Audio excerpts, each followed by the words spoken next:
40 पैकी 2च मुलींना पिरियड्स नियमित येतात. परवा माझ्या क्लिनिकला एक मुलगी आली होती आणि तिने सांगितलं की ती हॉस्टेलला राहते आणि हॉस्टेलमधल्या 40 मुलींपैकी फक्त 2च मुली आहेत ज्यांना पिरियड्स नियमित येतात. माझ्या मते पूर्वी हे एक्झॅक्टली उलटं असायचं.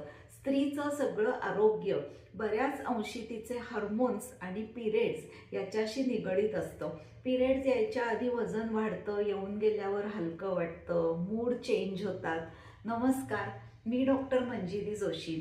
केस गळणं आणि उपाय ह्या सिरीजला आपण भरभरून प्रतिसाद दिल्याबद्दल सर्वांचे मनापासून आभार.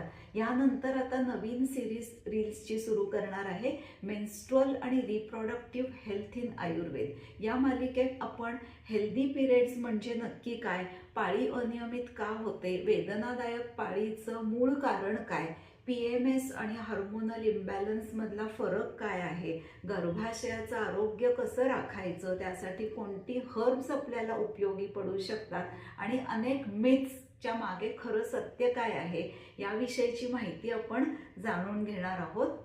जर तुम्हाला तुमचे पिरियड्स नैसर्गिक पद्धतीने संतुलित करून निरोगी राहायचं असेल तर ही सिरीज चुकवू नका. डॉक्टर मंजिरी जोशी यांना फॉलो करा आणि हा व्हिडिओ सेव्ह करून ठेवा. धन्यवाद.